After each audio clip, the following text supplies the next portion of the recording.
ओम नमः सिद्धेभ्यः। ओम नमः सिद्धेभ्यः। ओम नमः सिद्धेभ्यः। मंगलम भगवान वीरो मंगलम गौतमो गणी मंगलम कुंद कुंदाद्यो जैन धर्मोस्तु मंगलम सर्वमंगल मांगल्यम सर्वकल्याणकारकम प्रधानम सर्वधर्माणां जैनं जयतु शासनम जैनं जयतु शासनम। इस भव तरु का मूल एक जानहु मिथ्या भाव ताकू कर निर्मूल अब करिए मोक्ष उपाय करिए मोक्ष उपाय।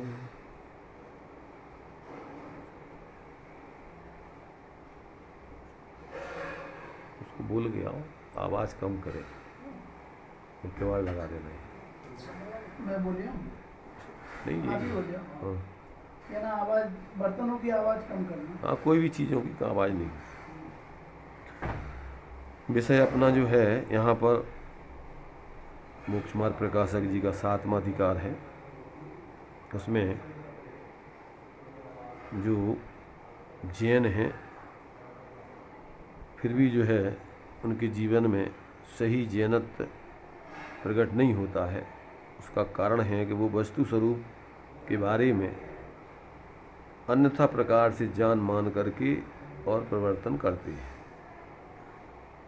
उसमें अनेक प्रकार की एकांगी दृष्टिकोण उनके जीवन में आ जाते हैं, क्योंकि वस्तु अनेकांतात्मक है और व्यवहार में उसके स्वरूप को समझाने के लिए जो विवक्षाएं बताई जाती हैं उन विवक्षाओं से वस्तु स्वरूप को सर्वांगीण न समझ के वस्तु स्वरूप के संबंध में एकांगी पक्ष धारण करके और उस वस्तु का अनुभव तो नहीं करते और विकल्पों में ही कल्पना में ही वो वस्तु स्वरूप के बारे में जो है अपने मन से कल्पना करके झूठी जैसा वस्तु का स्वरूप है नहीं और अपने जीवन में वो मान करके चलते हैं कि हम सही समझ रहे हैं और हम सच्चे धर्मात्मा हैं, सम्यक दृष्टि है।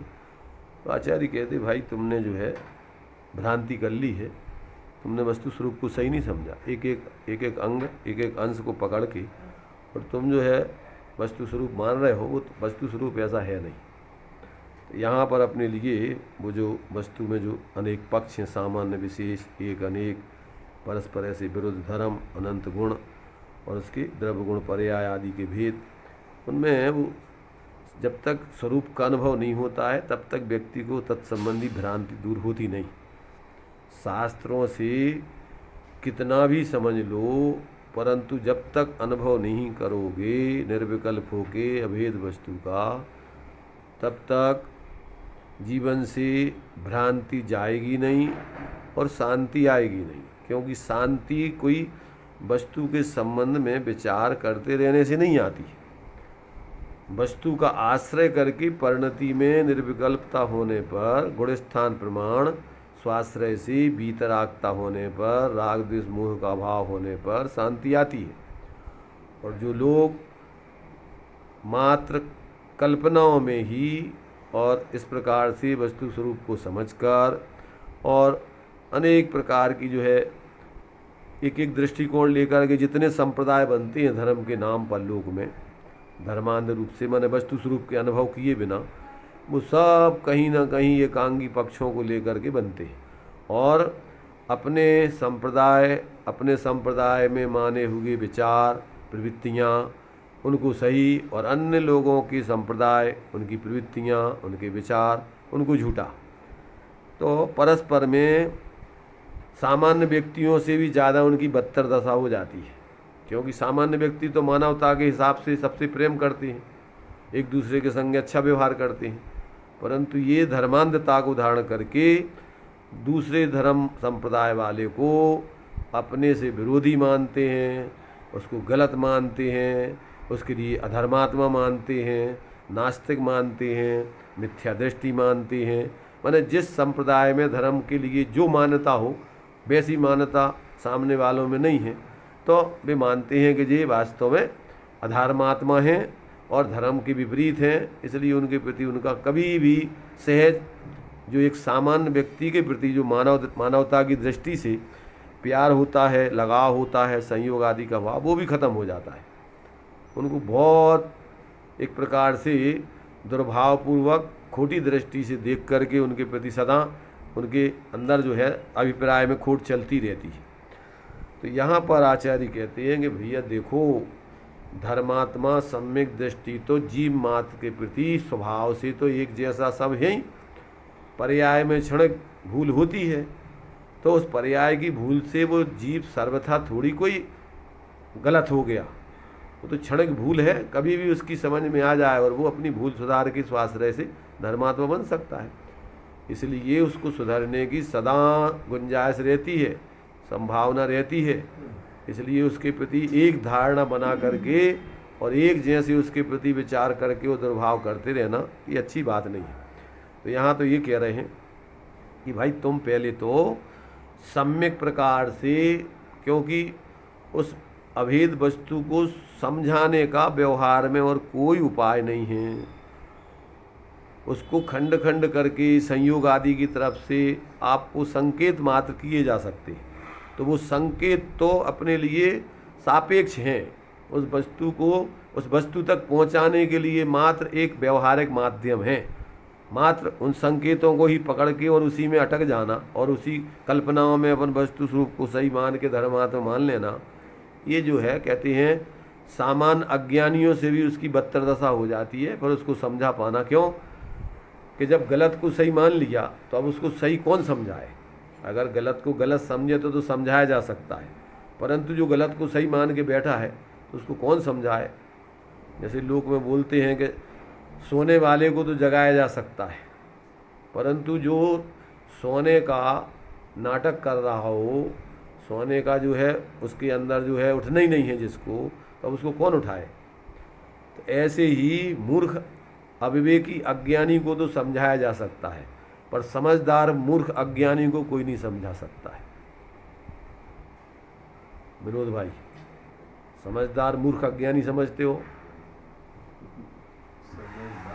समझदार मूर्ख अज्ञानी, ना समझ मूर्ख अज्ञानी, दो प्रकार के अज्ञानी होते हैं। क्या कहलाता समझदार मूर्ख अज्ञानी? हैं? क्या बताया? मैंने जागा हुआ है सोने। अरे वो जागा हुआ तो दृष्टांत है, यहाँ बताओ तुम सिद्धांत में क्या क्या अर्थ होगा उसका? अरे भाई समझदार तो नहीं बना है, और उसने अपने अंदर मान लिया कि हम तो समझदार हो गए हैं। ऐसे अज्ञानी समझदार को कोई नहीं समझा सकता है। जो ना समझ अज्ञानी हैं कि भैया हम नहीं समझते अभी, तो उनको तो समझाया जा सकता है। तो ज़्यादातर जो सांप्रदायिक व्यक्ति होते हैं वे ना समझ अज्ञानियों की कोटि में आते हैं। ना समझ समझदार अज्ञानियों की कोटि में आते हैं, ना समझ नहीं, समझदार अज्ञानियों की कोटि में आते हैं। उनको समझा पाना किसी के बस की नहीं। क्यों? अभी तो मान ही बैठे हैं क्या हम सही जान रहे, और तुम जो है तुम समझते नहीं हो, तो तुम्हारी बात मानेंगे कैसे? तो यहाँ अपने लिए अभी निश्चयाभासी एकांती मिथ्या दृष्टि के स्वरूप के बारे में चर्चा चल रही है। उसकी मान्यता, उसकी स्वच्छंदता, उसकी प्रवृत्ति आदि आदि ये सब बताया जा रहा है।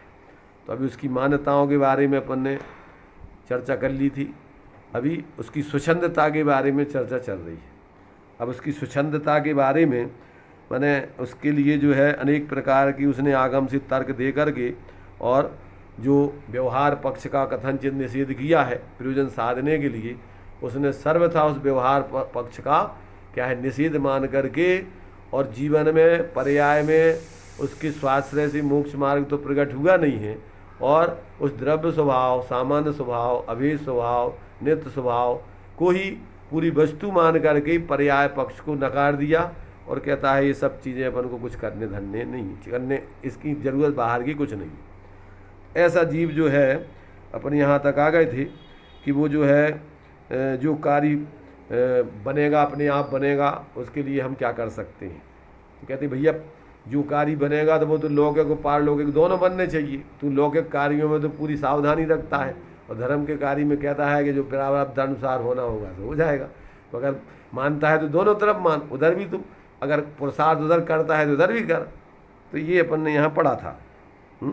प्रारब्ध अनुसार तो कार्य बनता ही है, तो उद्यमी होकर भोजन आदि किस लिए करता है।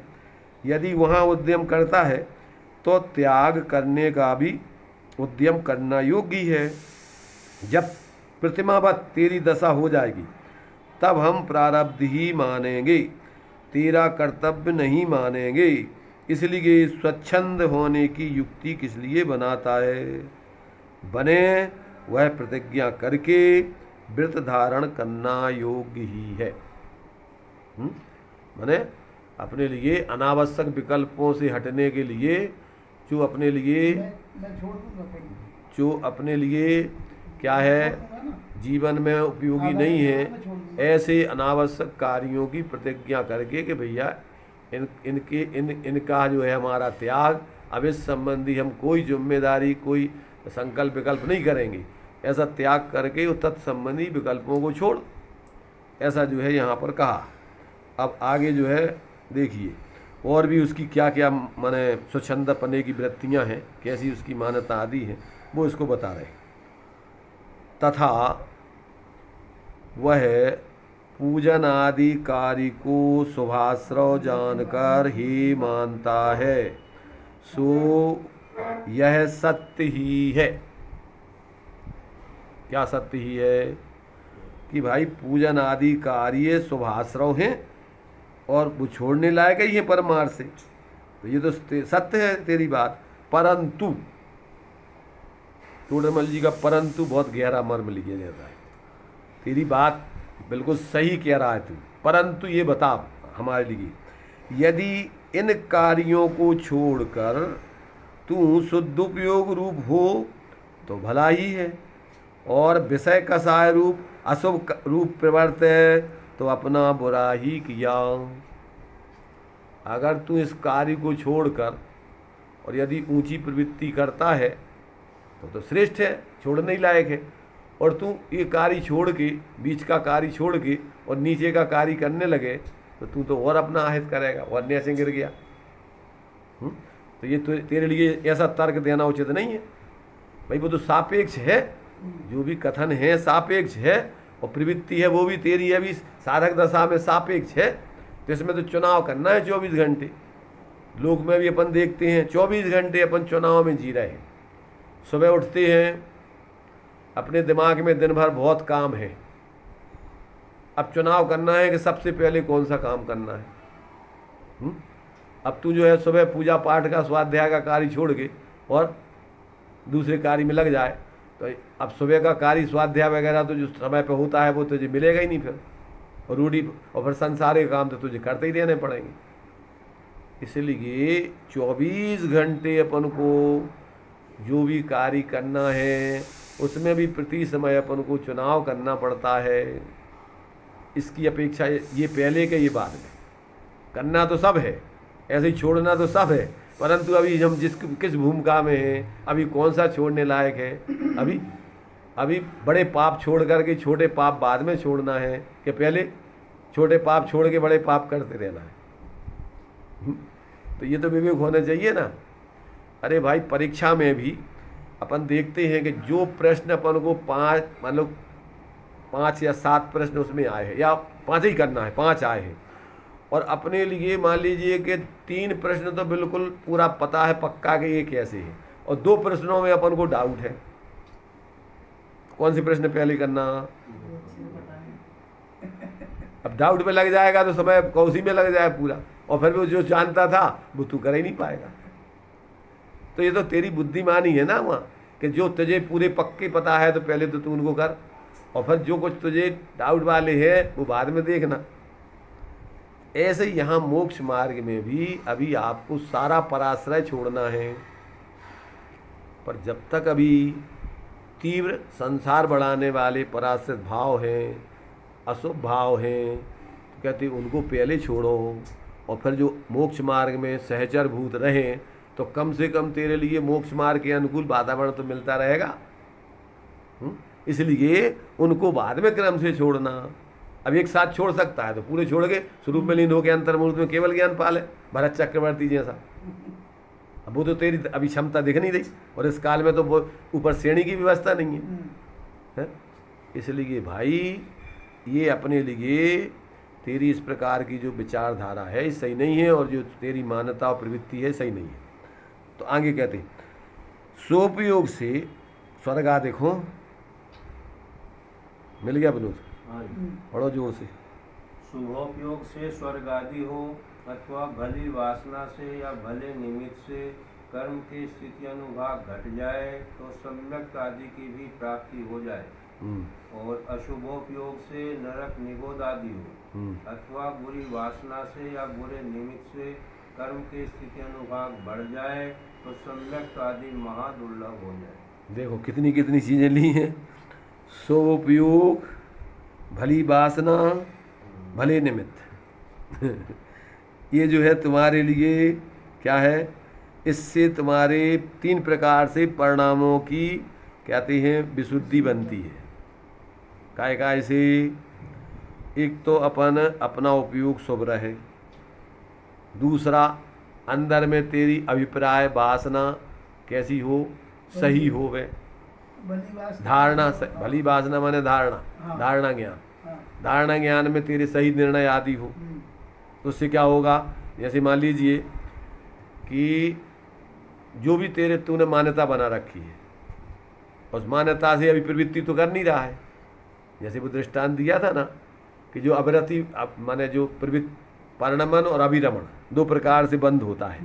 तो परिणमन कर रहा है उपयोगात्मक रूप में, उससे तो बंद हो ही रहा है, परंतु अभी परिणमन तो नहीं कर रहा है। पर अंदर में परिणमन करने की वासना, भाव और अभिप्राय तेरा निरंतर बना रहता है। तो क्या होगा, निरंतर पाप का आश्रय बंद होता ही रहेगा।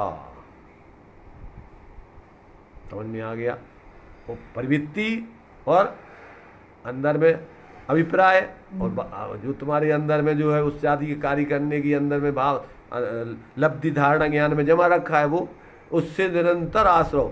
माने जैसे मान लीजिए मिथ्या दृष्टि जीव है, अभी वो कमा तो पा रहा है बहुत कम, और प्रवृत्ति भी उतना ही कर पा रहा है, पर अभिप्राय में कितना चाहिए उसको, 3 लोक की संपत्ति मिल जाए। आचार्य कहते हैं आशा गर्ता प्रति प्राणी यशमन विश्व मणुपमो, इतनी अनंतानबंदी की कसाएं और मिथ्यात बैठा है कि 3 लोक की सारी संपत्ति इसको मिल जाए तो 1 अणु के समान है।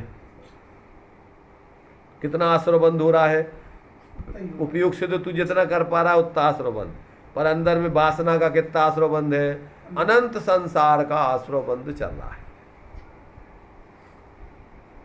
आ रहा समझ में? अभी नहीं आएगा समझ में।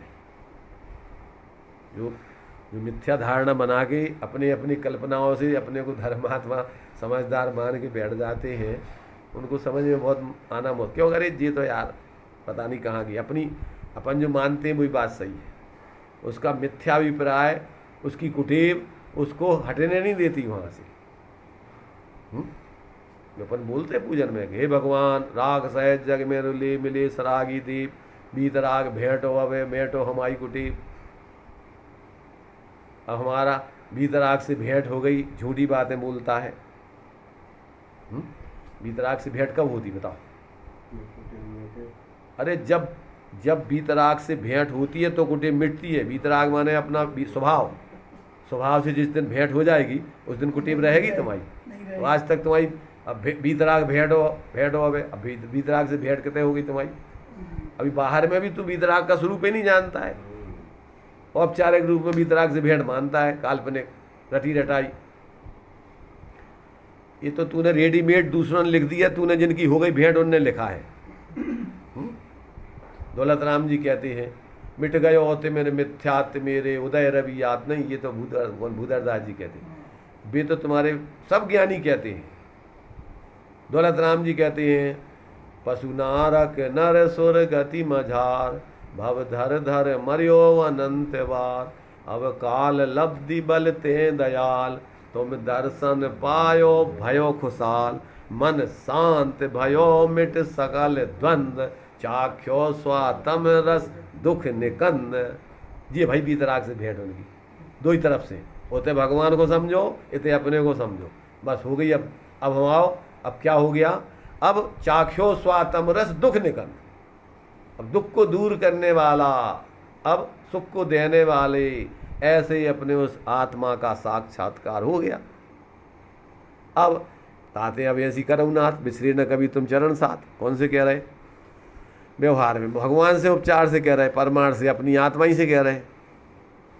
और क्या कह रहे अंदर में ऐसा निर्णय करके कि अब ऐसा अपन को अब ये नहीं छोड़ने, कभी अपने स्वरूप से च्युत नहीं होना, दुनिया बदल जाए, शरीर नष्ट हो जाए, चाहे बाहर में कोई बुरा कहो अच्छा कहो, पर तो भी अपन इस अपने स्वरूप से श्रद्धा अनुभूति से च्युत नहीं होंगे।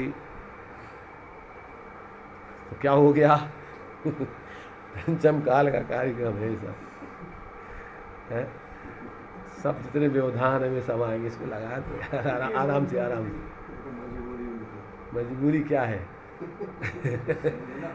कोई जब मजबूरी नहीं है, सब अपना जो है ये अपनी सब अपना प्रमाद है। जिस समय कार्य करके रखना चाहिए, पहले सुबह से घूम रहे अपन, 5 मिनट का काम था डाल के उसको अपन रख देते, वो काय कोई अब नाटक करती फालतू का। तो ये सब अपन प्रमादी लोग हैं इस काल के। तो ये जो है आचार्य कहते हैं, ज्ञानी कहते हैं, भैया जहाँ बाहर में भगवान बीतराग से जो जानता रहंत को द्रव्य गुण पर्याय से वो जानता निजात्म को, दोनों का एक साथ सुमेल व्यवहार की सार्थकता जभी है जब परमार्थ की सिद्धि हो जाए। साधे जो परमार्थ को या व्यवहार समझ, किसे कहते व्यवहार, जो परमार्थ की सिद्धि करावे उसका नाम व्यवहार है, या परमार्थ के साथ हो गए उसका नाम व्यवहार है। जिसमें ना तो परमार्थ सद रहा है और ना परमार्थ के साथ चल रहा है, अब काय को व्यवहार, कोई में धर्म बुद्धि कर ली तो ये तो मूर्ता हो गई, रूढ़ी हो गई, परंपरा हो गई, आभास हो गया तुम्हें। इसलिए यहाँ पर देखो कि एक तो उपयोगात्मक रूप में, एक वासना यानी लब्धि अभिप्राय रूप में, धारणा ज्ञान आदि रूप में मान्यता विपरीत है, और एक बाहर में अच्छे निमित्त हो तो बदल सकता है उपयोग तुम्हारा। निमित्त भी काय के लिए जुटाए जाते हैं, परिणाम सुधारने के लाने। तो कहते हैं कि भले निमित्तों से कर्म स्थिति, सीधे कह दिया कर्म स्थिति अनुभाग घट जाए, तो भले निमित्त माने निमित्त मिलने पर भाव सुधरने पर, अकेले भले निमित्त नहीं कर देंगे तुम्हारे भाव शुद्ध, तुम्हारे कर्मों का अनुभाग घटा देंगे, उसमें लगा लेना। 3 चीजें, उपयोगात्मक रूप में असोपयोग, वासना रूप में अशुभ प्रवृत्ति भावना अंदर में तुम्हारे जो है परिणाम, और तुम्हारे से भले निमित्तों का मिलने से परिणामों का सुधर जाना। ये 3 चीज़ें तो कहते हैं इसके अगर ये मिल जाए तो अनुभाग स्थिति आदि घट जाए, अनुभाग आदि घट जाए, स्थिति अनुभाग घट जाए तो सम्यक तादिक की भी प्राप्ति हो जाए। क्योंकि ये तो अभी सम्यक सन्मुख जीव की चर्चा चल रही है ना, अभी तो ये तो मिथ्या दृष्टि की है बात, अभी तो सम्यक सन्मुख होकर के बनेगा सम्यक दृष्टि। तो अगर तू इस प्रकार से स्वच्छंदाचारी छोड़कर और इस प्रकार से प्रवृत्ति कर तो तू सम्यक दृष्टि भी बन सकता है। और अगर ऐसी मिथ्या धारणा बनाए रहेगा, उल्टी सोच रखेगा कि हमें क्या करने, हम तो भगवान स्वरूप है ही, हमें क्या लेना देना, सम्यक दर्शन हमें नहीं चाहिए, मोक्ष भी नहीं चाहिए। अच्छा बेटा मोक्ष भी नहीं चाहिए, और आचार्य कह रहा है कि हम तो तुम्हें मोक्ष के ला नहीं बता रहे स्वरूप, और तुम्हें इतना दम्भ होगा, स्वरूप को अनुभव करो नहीं यहाँ, और जानकारी में ही तुम्हें होगा कि हमें मोक्ष ही नहीं चाहिए है। आचार्य तो कह रहा है यदि मोक्ष की है कामना तो जीव ने अब तो जान, और तुझे मोक्ष चाहिए ही नहीं है तो काय गिलाने जानने अब तुझे स्वरूप को, ये तो बता।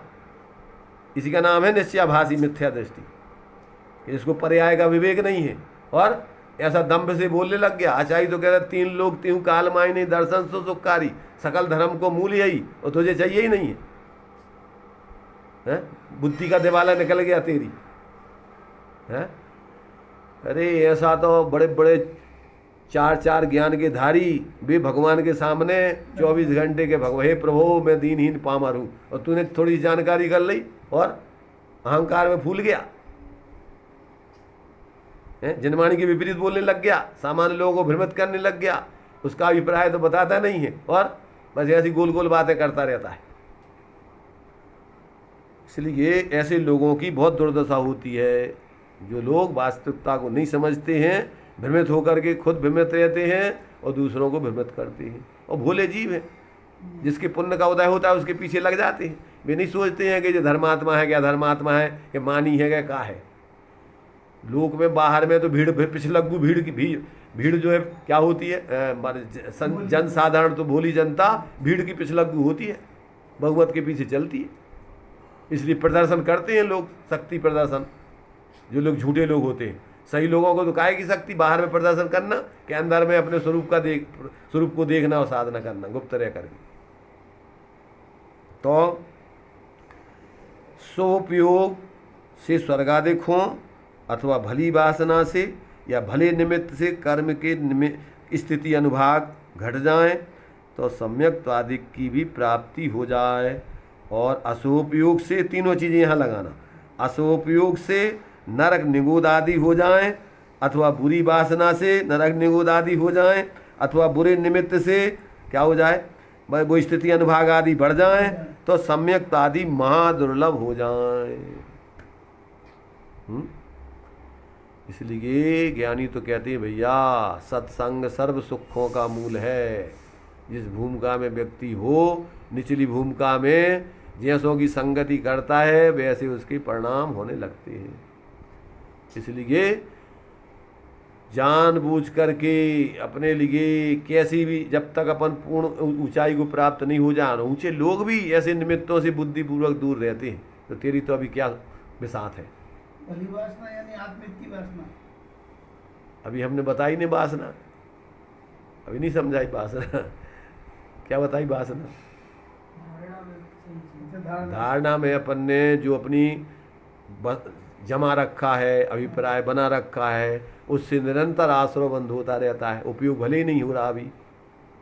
अभी तुमने धारणा बना रखी है कि अपन को तो भोपाल में जितने हो सकता है उतनी दुकानें उतने मकान बनवाना है। अभी कितने बनवा पा रहे? अभी तुम्हारे पास पैसा तो एक मकान बनवा भी है, एक मकान बनवा रहे, तो पाप तो बंद में भी हो रहा। और जो वासना जमी है तुम्हारी, धारणा बना रखी है, उससे कितना पाप बन रहा, जितना पूरा जितना इच्छा है बस। तो ऐसे ही सब में लगा लो जो। लेकिन ऊपर की लाइन में तो ये दिया ना, स्वोपयोग से स्वर्गाधिक हो अथवा भली भावना से, भावना से नहीं, वासना से। हाँ, भली वासना से या भले निमित्त से कर्म के स्थिति अनुभाग घट जाए। ठीक है, तो क्या परेशानी हो गई है? तो सम्यक्ता आदि की प्राप्ति हो जाए। ठीक है, अब नीचे लगाऊं ना कि ऊपर ही लगा के रह जाना। अच्छा, नीचे बुरी मतलब दूसरा पक्ष है जो। हाँ। पहला पक्ष बता दो तुम्हें। हाँ। कि तुम सुख को छोड़ दोगे। हाँ। और असुभ में ही तुम उपयोग करते रहोगे। हाँ, उते तीन के विपरीत बताऊं ने। हाँ, ठीक है। पाप की सिद्धि के लाने उससे विपरीत बताऊं ने, पुण्य की सिद्धि के लाने उससे विपरीत बताने, विशुद्धता से विपरीत बताऊं ने, और मलिनता से विपरीत बताऊं ने उसे।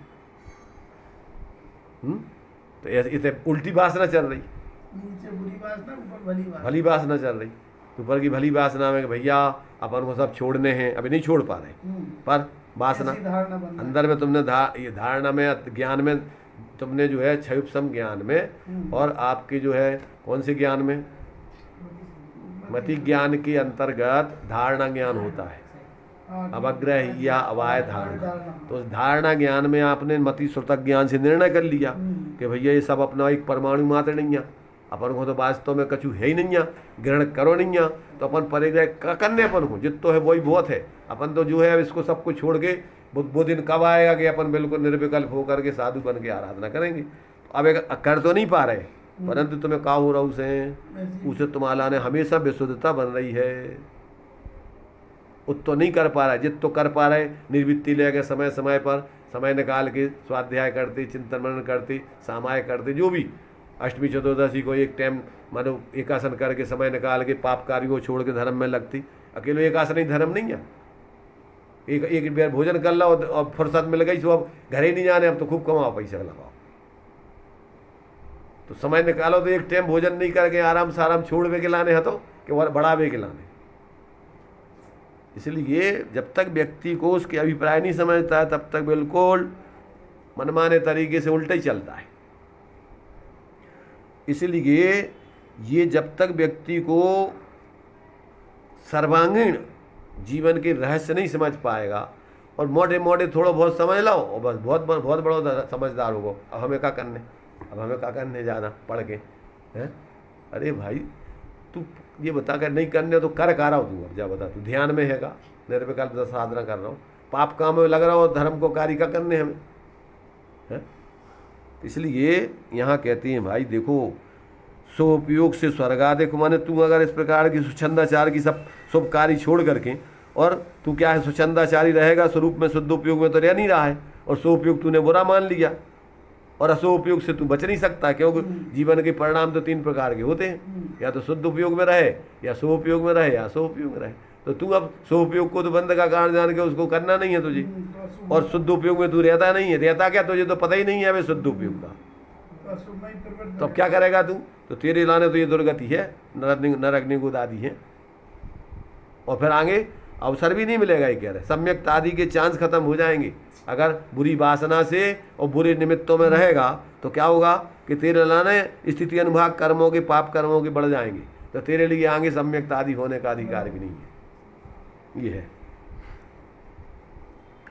तो इस प्रकार से कहते हैं कि असोपयोग से तो नरक निगूढ़ आदि होंगे, ये तो उपयोगात्मक डायरेक्ट है, और फिर अंदर में बुरी वासना से जो तूने संसार बढ़ाने की वासना बना रखी है, और जो बाहर में ही तूने विषय भोगों में ही रुचि बना रखी है, उससे बुरी वासना से या बुरे निमित्तों से अब तू ऐसे ही मोही जीवों में और संसार के परिग्रह आदि में लगा रहेगा, तो इससे क्या होगा कि और तेरे पाप कर्म की स्थिति भाग बढ़ते जाएंगे। तो कहते आगे सम्यक तादिक धोना भी मां दुर्लभ हो जाएगा। आगे देखिए, अब विनोद भाई पढ़ो। तथा शुभोपयोग होने से कषाय मंद होती है, और अशुभोपयोग होने से तीव्र होती है। सो मंद कषाय का कार्य छोड़कर तीव्र कषाय का कार्य करना तो ऐसा है जैसे कड़वी वस्तु ने खाना और विष खाना। बताइए, तो ये अज्ञानता है। अब ये तो देखो, सोपयोग होने से कषाय मंद होती है, कि कषाय तीव्र होने से असोपयोग होता है। इन दो में से निर्णय करो पहले। ये जो टोलामल जी ने लिखा ना कि तीव्र कसाई व्यक्ति तो धर्म के क्षेत्र में भी पाप के काम करता है, तो वो लिखो उनने के माने जो कसाई जीव है, कसाय से उपयोग अशुभ होता है, और ये कह रहा है सो उपयोग होने से कसाय मंद होती है, अशुभ उपयोग होने से कसाय तीव्र होती है। तो अभी बताओ कि उपयोग शुभ होने से कसाय मंद होती है, कि कसाय तीव्र होने से कसाय मंद होने से उपयोग शुभ होता है? अभिनव भाभी कैसे? यदि कसाय मंद होगी तो उपयोग जो है शुभ होगा, और जब मैंने उसके लिए, हाँ उसके लिए हम ठीक है, हम उसके लिए ऐसा कह सकते हैं कि पहले मुर्गी होती है कि अंडा होता है? बताओ, मुर्गी से अंडा होता है कि अंडे से मुर्गी होती है? नहीं, एक साथ नहीं, समझो उसको, समझो, एक दूसरे के लिए कारणकारी बना है उनमें, एक दूसरे वे उसके लिए ऐसा ही कसाय तीव्र होगी तो उपयोग अशुभ होगा, और उपयोग शुभ होगा तो कसाय मंद होगी। तो बुद्धिपूर्वक जैसे उनने पुरुषार्थ की बात कही, ऐसे बुद्धिपूर्वक उपयोग तुम्हारा जैसा करोगे वैसी कसाय को लेना है। जब अपन सामान्य वस्तु स्वरूप बताएंगे तो तीव्र कसाई जीवों के उपयोग अशुभ होता है, उधर से कहेंगे एक दूसरे से, एक दूसरे का संबंध है वो। जब देखो निगोद में है, अब निगोद में तो वो उपयोग तो उसका ज्ञान आदिक का कुछ है ही नहीं है, होते तेरे लिए क्या होगा, होते तो कसाय मंद होगी तो उपयोग तेरा फिर ज्ञान आदि की स्थिति अनुभाग कम पड़ेगा, और तेरा उपयोग फिर क्या होगा, विशेष विशेष विशेष विशेष क्षय विशेष खुलता जाएगा। कहाँ कौन सी बात किस विवक्षा से लगाना है ये समझना पड़ेगा। समझ में आया? तो भ्रम में नहीं पड़ना कि तीव्र कसाय होने पर अशुभ उपयोग होता है, क्या मंद कसाय होने पर सो उपयोग होने पर मंद कसाय होती है। ऐसा जरूरी नहीं है। तो नहीं मतलब देखो निमित्त नियमित हाँ। उपदेश में तो आपके लिए अच्छे मन अपना अच्छे कार्यों में मन लगाओ भैया, हाँ। तो तुम्हारी कसाय क्षीण होगी तत्व का वो बताना पड़ेगा। जब ठीक है। प्रेरणा दी जाएगी तो प्रेरणा उपयोग की तरफ से दी जाएगी, उधर से नहीं दी जाएगी। ठीक है। जब वस्तु स्वरूप बताएंगे तो फिर उधर से बता देंगे कि भैया जिसकी तीव्र कसाएं होती हैं उसको कितना समझाओगी, समझ में नहीं आओगी, उनको अशुभ ही कामों में लगेगा उसका मन। तो देखो अब यहाँ तो तुम उसको उपदेश दिया ना स्वच्छंदाचारी को, तो ये कह रहे हैं कि सोपयोग होने से कसाय मंद होती है और असोपयोग होने से तीव्र होती है। सो मंद कसाय का कार्य छोड़कर तीव्र कसाय का कार्य करना तो ऐसा है जैसे कड़वी वस्तु न खाना और जहर खाना। सो यह तो महा अज्ञानता है। पूजन में अपन पढ़ते हैं, पूजन का किया विसर्जन और पाप भाव में चला गया, अब तक की भारी मूर्खता तज नीम हलाहल जहर पिया। इसी में का वाक्य है, इसी का ही है। इसी का हिंदी रूपांतरण है पद्य अनुवाद। विनोद भाई हाँ जी। ये किसका है? पंडित रवीन जी का है कि दौलत राम टोडरमल जी का है? वस्तु का स्वरूप है। नाम का है, नाम का। पर व्यवहार में निमित्त रूप में किसका है? पर निमित्त रूप में जिससे मिला है वो उसका ही कहेगा। जिससे लोगों को सुनने को मिला है कि भैया हमें तो इनसे मिला है। और पद में उनका कहा जाए। पर उनने किससे लिया? उनने यहाँ टोडरमल जी से लिया, आगम से लिया। अगर उनने आगम से नहीं लिया होता तो फिर वो क्या है कि अगर सिद्धांत से नहीं मिलता तो गलत होता। पर जितने ज्ञानी होते हैं आगम से भी, आगम को छोड़ के वो कुछ नहीं लेते, सर माथे आगम रखते। इसलिए मंगलाचरण में सबसे पहले बोलते हैं मूल ग्रंथ करतारा। अब टोडरमल जी से पूछो कि तुमने कि भैया हमने आचार्यों से पूछो कि हमने भगवान से लावा क्रम से, हमारा कुछ नहीं है इसमें। इसलिए कुंद आचार्य देखो भैया सर्वज्ञ भगवान ने कहा है, तो हमारी भी नहीं मानोगे। है?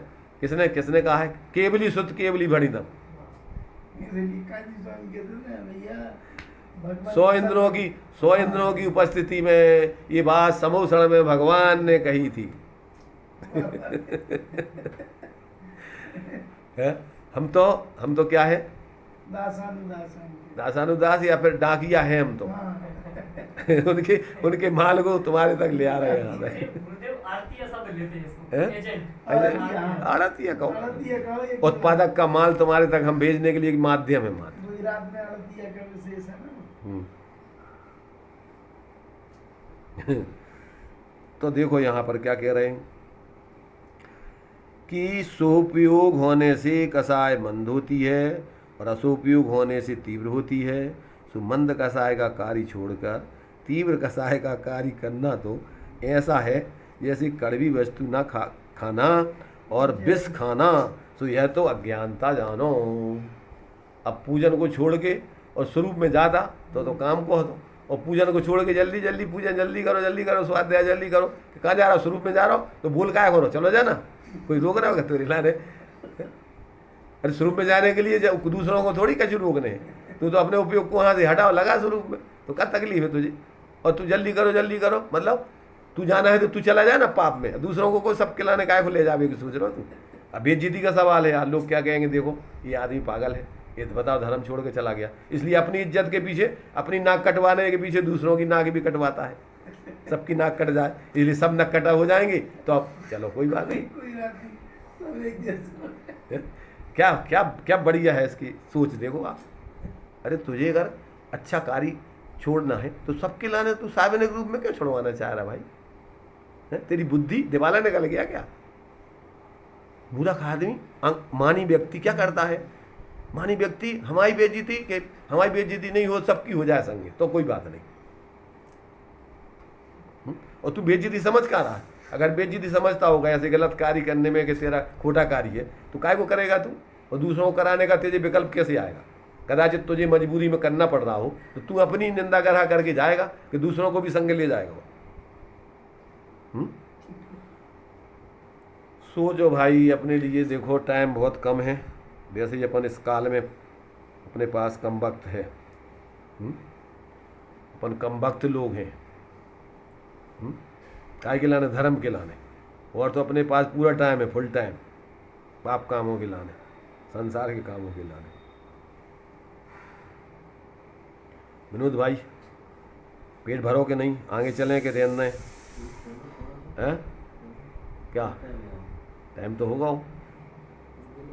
टाइम यही से तो कह रहे हैं हम कि तुम्हारा टाइम तो होगा, तुम्हें टाइम से चल रहा है। हम तो अनलिमिटेड है अपने पास तो। अब तुम्हारे पास लिमिट हो तो तुम सोचो। 12-10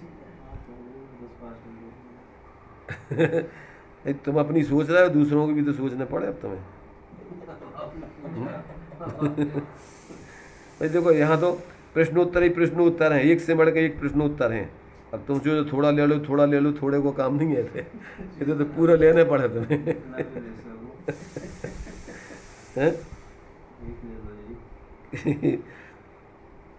देखो ये लंबा प्रकरण है, इसमें आगे इतने तक है, लंबो चौड़ो, फिर इसके बाद आगे है प्रकरण है। क्यों? तो कोई विकल्प नहीं है क्या? ये को ले लें? चलो एक ले लो।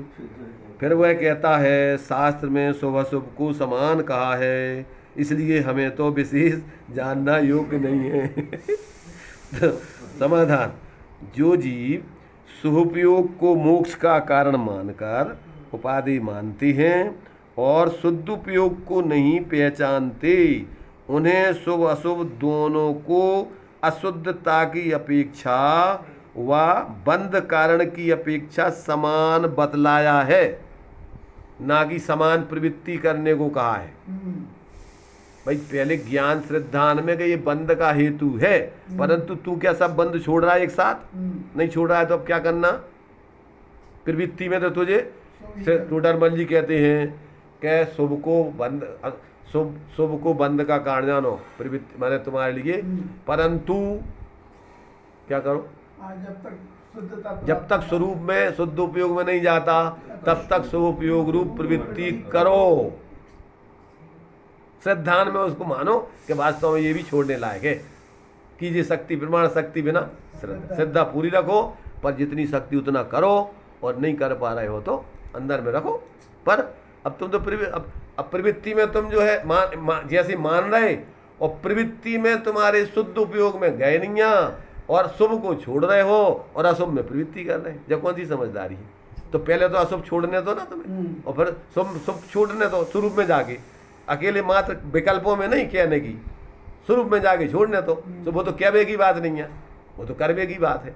तो जो करवे की बात थी वो कहवे में आ गई, और जो कहवे की बात है वो गोल हो गई सब। चलो अब कहते हैं, तथा शुभ अशुभ का परस्पर, अब सापेक्षता से विचार कर, सामान्य से तो बता दी तुझे, अब सापेक्षता का सोच।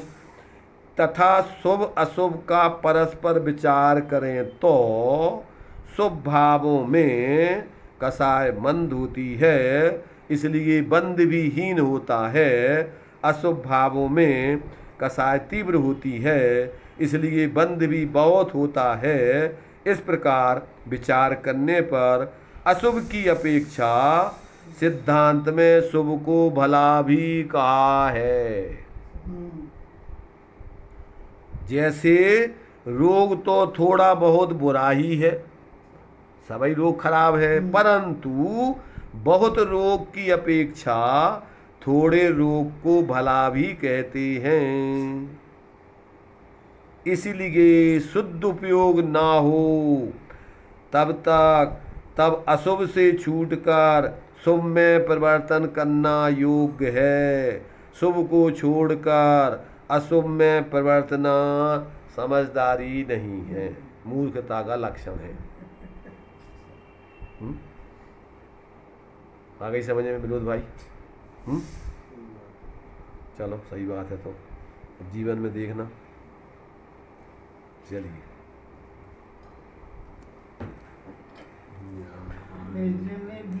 निज में बताई यह अनंत उपकार है उसके लिए जिन वाणी माँ को वंदना सतबार।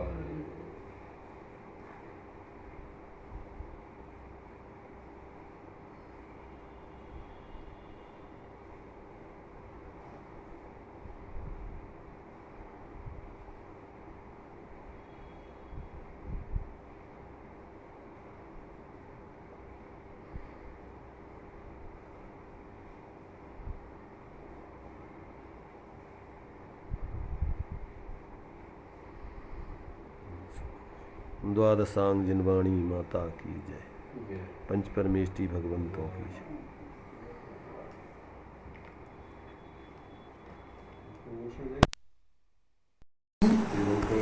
अभी तो ये रंग